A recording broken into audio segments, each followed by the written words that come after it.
ತುಂಬ ಹೆಮ್ಮೆ ಆಗೋ ವಿಚಾರ ಏನು ಅಂದರೆ, ಯಾವುದೇ ಒಂದು ಸಿನಿಮಾ ದೊಡ್ಡ ಯಶಸ್ಸು ಕಂಡ್ರೆ ಆ ತಂಡಕ್ಕೆ ಮಾತ್ರ ಸೀಮಿತವಾಗಿರುತ್ತೆ. ಕಾಟೇರ ಚಿತ್ರದ ಯಶಸ್ಸಿದೆಯಲ್ಲ, ಅದು ಚಿತ್ರತಂಡಕ್ಕೆ ಮಾತ್ರ ಸಲ್ಲೋ ಅಂಥದ್ದಲ್ಲ, ಇಡೀ ಚಿತ್ರರಂಗಕ್ಕೆ ಸಲ್ಲೋ ಅಂಥದ್ದು. ಅಂಥ ದೊಡ್ಡ ಯಶಸ್ಸನ್ನ ತಂದುಕೊಟ್ಟಂಥ ಸಿನಿಮಾ ಕಾಟೇರ.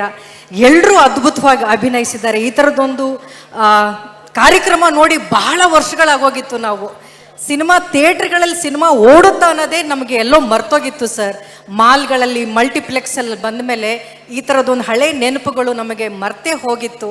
ಈ ಥರದ ಒಂದು ಪ್ರಸನ್ನ ಥಿಯೇಟ್ರಲ್ಲಿ ಅದು 50ನೇ ವರ್ಷದ ಸಂಭ್ರಮಾಚರಣೆ ಮಾಡ್ತಾಯಿದ್ರಿ. ನಿಮಗೆ ತುಂಬ ಹೃದಯದ ಕಂಗ್ರ್ಯಾಚುಲೇಷನ್ಸ್ನ ತಿಳಿಸ್ತೀನಿ. ಒಂಥರ ಚಿತ್ರಮಂದಿರ ದೇವಸ್ಥಾನ ಇದ್ದ ಹಾಗೆ. ದೇವಸ್ಥಾನಕ್ಕೆ ಭಕ್ತರು ಬರ್ತಾರೆ, ಆದರೆ ಚಿತ್ರಮಂದಿರಕ್ಕೆ ಅಭಿಮಾನಿ ದೇವರುಗಳೇ ಬರ್ತಾರೆ. ಚಿತ್ರಕ್ಕೆ ಅವಕಾಶ ಕೊಟ್ಟಿದ್ದಕ್ಕೆ ನಿರ್ಮಾಪಕರಿಗೆ, ನಿರ್ದೇಶಕರಿಗೆ, ನಮ್ಮ ಜೊತೆ ತುಂಬ ಪ್ರೀತಿಯಿಂದ ನಡ್ಕೊಂಡಿದ್ದಕ್ಕೆ ನನ್ನ ಮುದ್ದು ತಮ್ಮನಿಗೆ ಪ್ರೀತಿಯ ಧನ್ಯವಾದಗಳು. ಎಲ್ಲರಿಗೂ ಕಂಗ್ರ್ಯಾಚುಲೇಷನ್ಸ್ ಹೇಳ್ತಾ ಕೊನೆಯದಾಗಿ ಒಂದೇ ಮಾತು ಹೇಳ್ತೀನಿ, ಕನ್ನಡ ಚಿತ್ರ ಗೆಲ್ಗೆ, ಕನ್ನಡ ಚಿತ್ರರಂಗ ಬಾಳ್ಗೆ.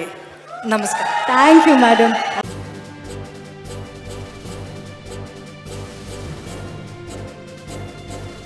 ಇದು ಮಾನವೀಯ ಸಂದೇಶದ ಜನವಾಹಿನಿ.